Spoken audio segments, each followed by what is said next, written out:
என் கண்மலையும் என் மீட்பருமாகிய கர்த்தாவே, என் வாயின் வார்த்தைகளும் என் இருதயத்தின் தியானமும் உடைய சமூகத்திலே புரிதாக இருப்பதாக. கிறிஸ்துக்குள் அன்பாக அழைக்கப்பட்ட சகோதர சகோதரிகளே, இன்றைய நாளிலே நாம் பார்க்கக்கூடிய ஒரு சத்தியமானது அப்போஸ்தலர் எழுதின நடவடிக்கையிலே 17வது அதிகாரம் 28வது வசனத்தை நாம் வாசிக்க கேட்போம்.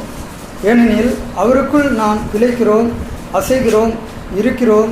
அப்படியே உங்கள் புலவர்களிலும் சிலர் நாம் அவருடைய சந்ததியார் என்று சொல்லியிருக்கிறார்கள்.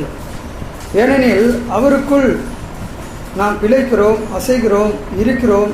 அப்படியே உங்கள் புலவர்களிலும் சிலர் நாம் அவருடைய சந்ததியார் என்று சொல்லியிருக்கிறார். அதாவது இந்த உலகத்தில் இந்த பைபிளில் புலவர்கள் நம்மளை பற்றி சொல்லியிருக்காங்க. அதாவது இரட்சகராக இயேசு கிறிஸ்துவுக்கு பின்னாடி செல்லக்கூடிய அவருடைய ஆடுகள். இயேசு கிறிஸ்து நானே நல்ல மெய்ப்பன் என்று சொல்லியிருக்கார். அதே போல் அவர் மெய்ப்பன் என்றால் நம்மளாம் யார்? ஆடுகள். அப்போ அவரை பின்பற்ற நம்ம என்றைக்கும் அவரால் அசைகிறோம், இருக்கிறோம், பிழைத்திருக்கிறோம். அப்படியே உங்கள் புலவர்களிலும் சொல்கிறார்கள் என்று நாம் வாசிக்க பிரகாரமாக தமிழகத்திலே, தமிழ்நாட்டிலே, இந்தியாவிலே, ஆதியிலே எத்தனையோ புலவர்கள் இந்த பூமியிலே நம்ம வாழ்ந்தார்கள். அதில் ஒரு சில முக்கியமான புலவர்கள் உங்களுக்கு தெரிஞ்சது தான். அகத்தியர் என்கின்ற புலவர் அநேக பாடல்களை பாடியுள்ளார். அநேக செய்யுள்கள், அநேக உரையாடல் இதெல்லாம் சொல்லியிருக்காங்க. இதில் முக்கியமாக நம்ம பைபிள் மட்டும்தான் நம்மளுடைய இரட்சகரை பற்றியும் நம்முடைய கடவுளை பற்றியும் சொல்லியிருக்கா அப்படின்னு பார்த்தா இல்லை. அநேக ரிலீஜியனில் நம்முடைய கடவுளை அவங்க அறியாமல் ஆராதிக்கிறார்கள். அதனால தான் நம்ம அப்போஸ்தலரில் வாசிக்கிறோம், நாங்கள் அறிந்து ஆராதிக்கிற அந்த தெய்வனை நீங்கள் அறியாமல் ஆராதிக்கிறார்கள். எப்படின்னா, நம்ம உலகம் உண்டானதுக்கு முக்கிய காரணம் யாரை சொல்கிறோம்? ஆதாம் ஏவாள் மூலமாக இந்த உலகம் வந்ததுன்னு சொல்கிறோம். ஆனால் சிவஞான போதகம் அப்படிங்கிற ஒரு ஹிந்து நூலில் நம்முடைய படைப்புக்கு முக்கிய காரணம் யார்? ஆதாம் ஏவாள். அவங்கள குறித்து ஒரு பாடல் இருக்குது. அவன் அவள் அது எனும் அவை மூவினமின் தோன்றிய திதியை ஒடுக்கி மலத்துள்ளதாம் அந்தம் ஆதி என்பனார் புலவர். கடவுள் முதலில் அவனையும் பிறகு அவளையும், ஒரு ஆண் ஒரு பெண் ஆகியவற்றை படைக்கிறார். இவைகள் படைக்கப்பட்ட நிலையில் தூய நிலையில் இருந்தது, பிறகு மலமாகிய பாவத்தில் விழுந்து விட்டது. இது பாவத்தின் துவக்கம், பரிசுத்தத்தின் முடிவு என்று புலவர்கள் சொல்கிறார்கள் என்று சொல்லும் பொழுது, எந்த புலவர்கள் சொல்லி இந்த புலவர் எழுதினார் என்று ஆய்வுக்குரிய ஒரு விஷயம். ஆகவே நம்முடைய பைபிள் 4000 வருஷத்துக்கு முன்னாடி நடந்த, அதாவது இப்பொழுதுக்கு கிறிஸ்துக்கு பிறகு 2000 வருஷம், கிறிஸ்துக்கு முன்னாடி எத்தனை வருஷம்? பைபிள் குரானாலிச்சு காலக்கணக்கு 4000 வருஷம். அதாவது 4000 வருஷத்துக்கு அக்யூரேட்டாக 4000ன்னு சொல்ல முடியாது. இருக்கலாம், இல்லாமலும் போகலாம். அது கொஞ்சம் கூட குறைச்சா அப்படி வரும். ஆனால் 4000 வருஷத்துக்கு முன்னாடி ஆதாம் ஏவாள் உண்டான சரித்திர கதையை கிறிஸ்துவுக்கு பிறகு முதல் நூற்றாண்டிலே வாழ்ந்த மெய்கண்டார் என்பவர் அவர் எழுதின நூலிலே, சிவஞான போதகம் என்ற நூலிலே அவர் என்ன சொல்கிறார்? அவன் அவள் அது எனும் அவை மூவினமின் தோன்றிய திதியை ஒடுக்கி மலத்துள்ளதாம் அந்தம் ஆதி என்பனார் புலவர். அவன் அவள் யாரோ ஒரு மனுஷி மூலம் இந்த உலகத்தில் ஜென்ரேஷன் வந்ததாக நம்ம பார்க்குறோம். ஆகவே நம்ம பைபிள் ஆதாம் ஏவாள் மூலமாக வந்ததுன்னு பைபிள் சொல்லுது. அதே பிரகாரம் இந்து ரிலீஜன்லேயும் ஒரு ஆண் ஒரு பெண் மூலம் இந்த உலகம் உண்டானது அப்படின்னு சொல்கிறார். அதே போல் தான் நம்ம முஸ்லீமில் குரானை எடுத்துக்கிட்டால் நம்மளுடைய ஆதாம் ஏவாளை எப்படி சொல்கிறாங்க? ஆதாம் அப்பா. அப்போ எல்லாத்துக்குமே மூல காரணம் எது? நம்முடைய பைபிள். அடுத்தது இன்னும் அநேக வேதங்கள். நம்முடைய வேதம், நமக்கு முக்கியமான ஒரு வேதம் எதுன்னு சொன்னால் பைபிள் மட்டும்தான். ஆனால் பழைய வேதங்கள் அப்படின்னு சொன்னால் எந்த வேதங்களை சொல்லுவாங்கன்னா ரிக்வேதம், ரிக்கேதுல், சாமாதரம். இந்த ரிக்வேதத்தில் கூட நம்முடைய இரட்சகராகிய இயேசு கிறிஸ்துவை பற்றின சிறப்புகளை சொல்லியிருக்காங்க. நீங்கள் கேள்விப்பட்டிருக்கலாம். ஓம் பஞ்சகாய நமக, ஓம் கணிசுத்தாய நமக, ஓம் இம்ருத ஜெயா நமக, ஓம் விருட்சசூல நமக அப்படின்லாம் சொல்லுவாங்க. அதாவது இந்து ரிலீஜியன் கோயில். ஏன் இதை நான் இந்த நாளில் நான் சொல்கிறேன்னா, நம்ம அப்போஸ்தலர் 17ஆம் அதிகாரம் 18 28ஆம் அதிகாரத்தை நீங்கள் ஒரு வாசிங்க. ஏனெனில் அவருக்குள் நாம் பிழைக்கிறோம், அசைகிறோம், இருக்கிறோம். அப்படியே உங்கள் புலவர்களிலும் சிலர் நாம் அவருடைய சந்ததியார் என்று சொல்லி இருக்கிறார்கள். இந்த புலவர்களிலும் அகத்தியர் புலவர், திருமூலர் ஒன்றே குலம் ஒருவனே. என்ன கான்செப்டில் அவர் சொல்கிறாருன்னா, நம்முடைய பழைய ஏற்பாட்டு காலத்தில் மோசேக்கு கொடுக்குறாரு இல்லையா 10 கட்டளை. அதில் என்ன சொல்கிறார்? வானத்தின் கீழும் பூமியின் கீழும் எல்லாத்துக்கும் யாரை அந்த யாத்திராகமம் 20ஆம் அதிகாரம்.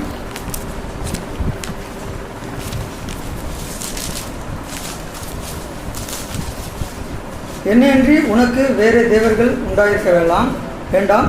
மேலே வானத்திலும் கீழே பூமியிலும் பூமியின் கீழ் தண்ணீரிலும் உனக்கு உண்டாயிருக்கிறவைகளுக்கு ஒப்பான ஒரு சொருபத்தையாகிலும் யாதொரு விக்கிரகத்தையாகிலும் நீ உனக்கு உண்டாக்க வேண்டாம். நீ அவைகளை நமஸ்கரிக்கவும் சேவிக்கவும் வேண்டாம். உன் தேவனாகிய கர்த்தராகிய நான் எரிச்சலுள்ள தேவனாய் இருந்து என்னை பகைக்கிறவர்களை குறித்து பிதாக்களுடைய அக்கிரமத்தை பிள்ளைகளிடத்தில் 3ஆம் 4ஆம் தலைமுறை மட்டும் விசாரிக்கிறவராக இருக்கிறேன் என்று சொல்லியிருக்கார். அப்போ திருமூலர் சொல்கிறார், ஒன்றே குலம் ஒருவனை தேவன். அந்த கான்செப்ட்லாம் எப்படி வந்ததுன்னா நம்முடைய வேதாகமத்தின் அடிப்படையில். அதுவும் நம்ம பழமையான வேதங்கள் ரிக்வேதத்தில் சொல்கிறார், ஓம் பஞ்சகாய நமக. பஞ்சம் என்றால் 5, பஞ்சகாய நமக, 5 காயம் உடையவரை நமஸ்கரிக்கிறேன். 5 காயம் உடையவர் யார்? கையில் 2, காலில் 2, இயேசு. ஓம் ஸ்ரீ கன்னி சுத்தாய நமக, கன்னியின் வயிற்றில் சுத்தமாக பிறந்தவர் யார்? ரட்சகராகிய இயேசு கிறிஸ்து. ஓம் இமுரத ஜெயா நமக, மரணத்தை வென்று உயிர்த்தெழுந்தவர் யார்? ஓம் ஸ்ரீ விருட்ச சுல்ல நமக. விருட்சம் என்றால் மரம், மரத்தாலான யார்? மரத்தில் மலிக்கிற பழக்கம் இந்திய கலாச்சார சட்டத்திட்டத்தில் இல்லை. இது ரோமர்களுடைய ஆட்சி காலத்தில் இருந்த ஒரு இது. இப்போ விருட்ச சூழ அரிதாய நமக அப்படின்னா என்ன? விருட்சம் என்னப்பட்ட ஒரு சூழத்தில் அறையப்பட்டவர் யார்? ரட்சகராகிய இயேசு கிறிஸ்து. இன்னும் சொல்லப்போனால் இந்த தமிழுக்கே பேர் பெற்ற புலவர் ஒருத்தர் இருக்கார், அகத்தியர்னு. அவர் இந்த இயேசு கிறிஸ்து இந்த பூமியில் வாழ்ந்து வந்த காலத்தை அவருடைய எல்லா குணங்களையும் பற்றி, அவருடைய அன்பை பற்றி நம்முடைய வேதாகமம் சொல்லுது. அதே போல் அகத்தியர் என்பவர் அகத்தியர் ஞானம் என்கின்ற ஒரு நூலை எழுதினவர். அதில் அவர் சொல்கிறாரு, வணங்குவாய் ஜெகஜோதி ஒருவனாகி மாநிலத்தை ஒரு நொடியிலே வகுத்தே மண்ணில் குணமான மனிதனை படைத்த பின்பு குவலயத்தில் தான் விதித்து குருவாய் என்று சனமான சன்சாரம் ஒன்றில்லாமல் சன்னியாசி போல் இருந்து தவத்தை காட்டி அன்பான சித்தர்களை இருத்தி போட்டு அகன்றதளம் சென்றவரை அண்டுவாயே. வணங்குவாய் ஜெகஜோதி ஒருவனாகி, நீங்கள் ஒரு ஜோதியை வணங்க வேண்டும். ஆனால் இயேசு கிறிஸ்து என்ன சொல்கிறார்? நானே உலகத்திற்கு ஒளியாக இருக்கிறேன். வணங்குவாய் ஜெகஜோதி ஒருவனாகி மாநிலத்தை ஒரு நொடியிலே வகுத்து இந்த அகில உலகத்தையும் அவர் என்ன பண்ணுறார்? உண்டாக கடவுதுன்னு சொன்னார். தேவன் ஆதியாகமத்தில் வாசிக்கிறோம் இல்லையா? எல்லாவற்றையும் அப்படியே படிச்சுட்டு இது நல்லது என்று கண்டார், இது நல்லது என்று கண்டார். உண்டாக கடவுதுன்னு அவர் சொன்னார். நம்ம பைபிளில் கூட என்ன சொல்கிறோம்? அவர் சொல்லாகும், அவர் கட்டளையிடம் இருக்கும். அதான் மாநிலத்தை ஒரு நொடியிலே வகுத்து மண்ணில் குணமான மனிதனை படைத்த பின்பு, மண்ணினால் யாரை படைகிறார்? அதான் மண்ணில் குணமான மனிதனை படைத்த பின்பு கூலயத்தில் தான் உதித்து இந்த உலகத்தில் உதிக்கிறார். எதற்காக? அந்த மனிதன் செய்த மீறுதலினாலும் பாவத்தின் நிமித்தம் கூலயத்தில் தான் உதித்து குருவாய் வந்து நம்முடைய பாவத்தை போக்க குருவாக வந்து நம்முடைய பைபிள் என்ன சொல்கிறார்? அவர் யார்? குரு. யாரையும் போதகர் என்றும் குரு என்றும் சொல்லக்கூடாது. குரு யார்? போதகர் யார்? ஆனால் அநேக சபைகளில் எங்கள் பாஸ்டர்ங்காங்க. ஆனால் பாஸ்டர் யார்? நமக்கெல்லாம் ஒரே போதகர் யார்? ரட்சகராக இயேசு கிறிஸ்து. குருவாய் வந்து சனமான சம்சாரம் ஒன்றில்லாமல், மாமனோ மச்சானோ பிள்ளைகளோ பொண்டாட்டியோ யாரும் இல்லாமல் சன்னியாசி போல் இருந்து. சன்னியாசி என்றால் இந்த உலகத்தில் ஒரு 4 பிரிவு இருக்குது. சாது, சன்னியாசி, பிரம்மச்சாரி, சம்சாரி அப்படி சொல்லுவாங்க. சன்னியாசி என்றால் திருமணம் ஆகாமல் தெய்வ தொண்டு செய்கிறவர். சன்னியாசி போலிருந்து அன்பான சித்தர்களை இழுத்தி போட்டு, அன்பான உலகத்தில் அன்பு சீடர்கள், இத்தனை சீடர்கள் 12 அப்போஸ்தலர்கள் இந்த பூமியில் இருக்க வைத்துவிட்டு அகன்றதளம் விண்ணுலகம் சென்றவரை அண்டுவாயே அப்படின்னு சொல்கிறார். இப்போ இதெல்லாம் இந்த குணங்கள், இந்த பாடல்கள் இதெல்லாம் புலவர்கள் நம்ம அப்போஸ்தலரில் வாசிக்கிறோம் இல்லையா? அதை மறுபடியும் வாசிங்க. அப்போஸ்தலர், அவன் ஏனெனில் அவருக்குள் நாம் பிழைக்கிறோம், அசைக்கிறோம், இருக்கிறோம். அப்படியே உங்கள் புலவர்களிலும் சிலர். புலவர்கள், எத்தனையோ புலவர்கள் இந்த பூமியில், எத்தனையோ சித்தர்கள் நம்முடைய 2000 வருஷத்துக்கு முன்னாடி வாழ்ந்தாலும் அவங்களெல்லாம் யாரை பற்றின ஒரு கருத்தை அவங்க சொல்லியிருக்காங்க? இயேசு கிறிஸ்துவை தான் சொல்லியிருக்காங்க. ஆனால் இன்றைக்கும் நாம் அறிந்து ஆராதிக்கிற அந்த கடவுளை மற்ற ரிலீஜனில் எப்படி வணங்குறாங்க? அறியாமல் ஆராதிக்கிறோம். உதாரணத்துக்கு நம்ம யாக்கோப்பு இருக்கார் இல்லையா? பெத்தேல் என்கின்ற ஒரு இடத்துல என்ன பண்ணுறார்? ஒரு கல்லை நட்டுறார். ஒரு கனவு சொப்பனத்தை கண்ட பிறகு அவர் என்ன பண்ணுறார்? சொப்பனம் கேள்விப்பட்டிருக்கீங்களா? என்ன பண்ணுறார்? ஒரு சொப்பனத்தை கண்ட பிறகு ஒரு கல்லை நடுறார். அந்த கல் இன்னும் இந்தியாவிலேயும் இன்னும் அது வழக்கத்தில் உள்ளது. என்னன்னு பார்த்தீங்கன்னா உங்களுக்கு தெரிஞ்ச ஒரு விஷயம்தான். அதாவது மொசபடோமியா என்கின்ற நாகரிகத்தை சேர்ந்தவர் ஆபிரகாம். அவர் ஊர் என்கின்ற ஒரு பகுதியில் வாழ்ந்தவர். அது மொசபடோமியா நாகரிகம். ஆனால் நம்ம இந்தியாவில் இருக்கனால இது என்ன நாகரிகம்? சிந்து சமவெளி நாகரிகம். அதாவது மொசகுடோமியா அப்படின்னு சொல்கிறோம். மொசகுடோமியா என்கின்ற வார்த்தையிலே என்ன அர்த்தம் அப்படின்னு பார்த்தீங்கன்னா, மொசோ என்றால் 2, பட்டோ என்றால் 6. 2 ஆறுகளுக்கு இடையே உள்ள தேசம் எது? 2 ஆறுகள்னா எது தெரியுங்களா? Euphrates, Tigris. 2 ஆறுகளுக்கு இடையே உள்ள தேசம் எதுன்னா மொசகுடோமியா. அதாவது எது? Iran, Iraq. புரியுதுங்களா? 2 ஆறுகளுக்கு இடையே உள்ள தேசம் இது ஈரான், ஈராக். யூப்ரடிஸ் நதிகள், யூப்ரடிஸ் டைகிரிஸ் என்கின்ற ஆறு ஓடக்கூடிய ஒரு நாடு எது? Iran, Iraq. அப்போ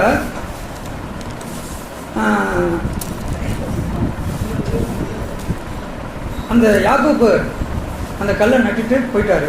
ஆனால் இந்தியாவில் அந்த பழக்கம் எப்படி வருதுன்னா, யாக்கோப்பு நட்ட உடனே அதை என்ன பண்ணுறாரு? இறைவன் அவர் மீது காட்டில் அன்பின் அடையாளமாக அந்த சின்னத்தை, அந்த கல்லை நட்டு அதில் என்ன பண்ணுறாருன்னா எண்ணெயை அப்படியே வார்க்கிறார். பார்த்து ஒரு மாதிரி பலிபீடத்தை கட்டிட்டு அவர் கிளம்புகிறார். ஆனால் அந்த மொசகுடோமிய நாகரிகமும் சிந்து சமவெளி நாகரிகம் எல்லாம் ஒன்றோடு ஒன்று தொடர்புடைய ஒரு நாகரிகம். ஆகவே அங்கே யாக்கோப்பு நட்ட அந்த ஒரு காரியமானது அப்படியே இந்தியாவில் அது அப்படியே அதை நடைமுறையில் வந்துருச்சு. எப்படின்னு பார்த்தீங்கன்னா, இங்கே சிவலிங்கம் அப்படின்னு சொல்கிறோம். சிவம் என்றால் அன்பு. அதாவது இறைவன் நம்ம கடவுள் எப்படி இருக்கார்? அன்பாகவே இருக்கிறார். அதனால தான் அன்பும் சிவமும் 2 என்பார் அறிவிலார். அன்பும் சிவமும் 2 என்பார் அறிவிலார். அன்பு தான் கடவுள். அப்போ சிவலிங்கம், சிவம்னா அன்பு, லிங்கம்னா அடையாளம். இறைவன் நம் மீது காட்டிய அன்பின் அடையாளம் எது? இன்னைக்கு சிவலிங்கமாக இங்கே பண்ணுறோம். அது இல்லாமல் நம்முடைய பரிசுத்த பழைய ஏற்பாட்டு புத்தகத்திலே மோசே அவர் ஒரு கூடாரத்தை அமைக்கிறார், ஆசரிப்பு கூடாரம்.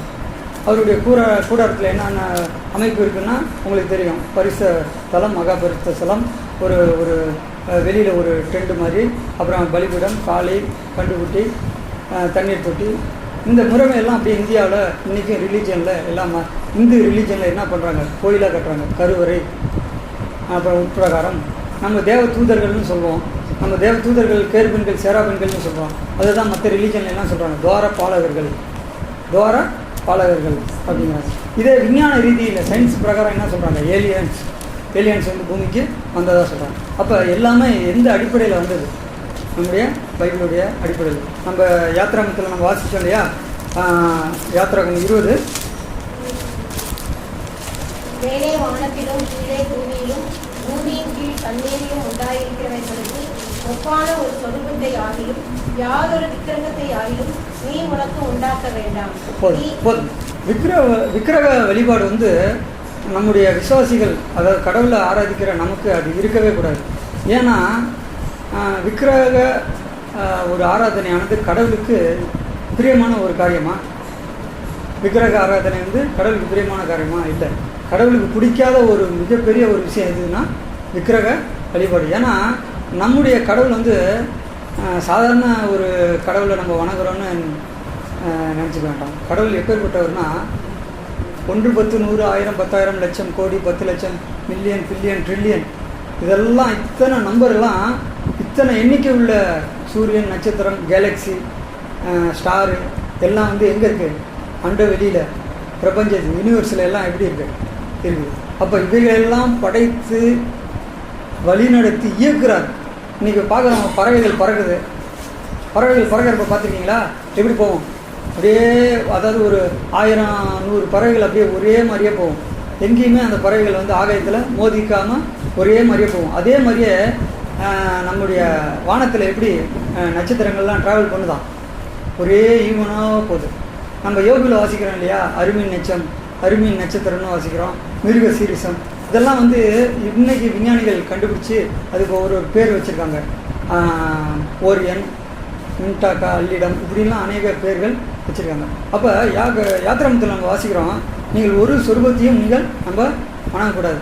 இதை தான் அந்த காலத்தில் புலவர்களில் சிவவாக்கியார் அப்படிங்கிற ஒரு புலவர் சொல்கிறாரு. தெரிசிப்பாய் புலஸ்தனை நன்றாய் கேளு, செப்பினதோர் நூல்கள் எல்லாம் சுட்டு போடு, அர்ச்சிப்பாய் ஓர் வழி மெய்ஞான பாதையை அடைவதற்கு அடையாளம் ஒன்று சொல்வேன், பர்ச்சிப்பாய் 10 வழி கையில் கொண்டு பரபிரம்மம் ஒன்றையை நாடிக்கொண்டு அர்ச்சிப்பாய் நிலை தவறா மார்க்கம் தேடி வணங்கும் அந்த மறை புகுந்து வணங்குவாயே. நீங்கள் ஒரு தெரிசிப்பாய் புலஸ்தனை நன்றாய் கேளு. தெரிசித்தல் என்றால் தெரிசித்தல்னா என்ன தெரியுங்களா?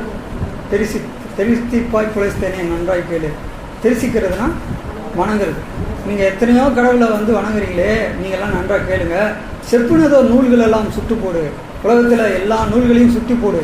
அர்ச்சிப்பாய் ஓர் வழி மெய்ஞான பாதையை அடைவதற்கு அடையாளம் ஒன்று சொல்வேன். எத்தனையோ வேதங்கள், எத்தனையோ இந்து ரிலீஜனில் எத்தனை வேதங்கள் இருக்குது பார்த்தீங்களா? சொல்லவே முடியாது. நமக்காக பைபிள்னு சொல்கிறோம்.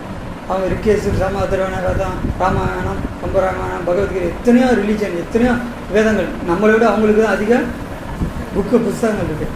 அதான் எல்லா புஸ்தகத்தையும் சுட்டு போடு. அர்ச்சிப்பாய் ஓர் வழி மெய்ஞான பாதையை. ஏதோ ஒரு வேதம் தான் உலகத்தில் உண்மையான கடவுளை சொல்லக்கூடிய ஒரு வேதம். அர்ச்சிப்பாய் ஓர் வழியாம் மெய்ஞான பாதையை அடைவதற்கு அடையாளம் ஒன்று சொல்வேன். ஏதோ ஒரு அடையாளத்தை சொல்லிட்டு போயிருக்கார். பர்ச்சிப்பாய் 10 வழி கையில் கொண்டு. 10 வழிகள். மனிதன் நல்ல வழியிலே வாழக்கூடிய ஒரு 10 வழிகளை சொல்கிறார். எந்த வழியை பற்றி சொல்கிறார்? 10 கட்டளைகள். 10 கட்டளை எங்கே சொல்கிறார்? பைபிளா? இப்போ நம்ம வாட்சோம் இல்லையா? 10 வழி கையில் கொண்டு பரபிரம்மம். பரபிரம்மன் அப்படின்னு சொன்னோன்னே நம்ம மற்ற ரிலீஜியன் கடவுள் அப்படின்னு நினச்சிக்கிறோம். பிரம்மன் நம்ம பரமபிதான்னு சொல்கிறோம். அதை அந்த வாக்கியத்தை அப்படி பிரித்து சொன்னால் எப்படி சொல்கிறோம்? பரமன் ப்ளஸ் லோகம். லோகம் என்றால் உலகம். அப்போ பரமன் அப்படின்னா இந்து ரிலீஜியன் அப்படிலாம் சொல்லக்கூடாது. பரமன்னா யார்? நம்முடைய கடவுளுக்கு நிறைய காரண பெயர்கள் உண்டு. நம்முடைய காரண பெயர்களால் தான் கடவுளை எல்லாம் மனிதர்களை எப்படி பிரிச்சுட்டாங்க. பரபிரம்மன் ஒன்றே நாடிக்கொண்டு அர்ச்சிப்பாய் நிலை தவறாம் மார்க்கம் தேடி வணங்கு மந்தம் மறை புகுந்து வணங்குவாயோ. அவர் உண்மையான கடவுளை வணங்கு அப்படின்னு சொல்கிறார். அப்போ சிலர் நம்ம வாசித்த பிரகாரம் புலவர்களிலும் சிலர் எல்லாம் நம்ம எல்லாம் யார்? அவருடைய சந்ததி. இயேசு கிறிஸ்து நானே நல்ல மெய்ப்பன்னு சொல்கிறார். ஆனால் அவரை பின்பற்றக்கூடிய அவருடைய ஆடுகள் அவரால் பிழைக்கிறோம், அசைக்கிறோம், அவருக்காக வாழ்கிறோம். இப்படியெல்லாம் வாழ்ந்தால் தான் அவர் நமக்கு நியமித்த ஓட்டத்தில் ஓடி அந்த பரலோக ராஜ்யத்தில் பங்கு பெற முடியும். ஆக அந்த பரலோக ராஜ்யத்திலே நாம் பங்கு பெற தேவன் தாமே கிருபை செய்வாராக. ஆமென்.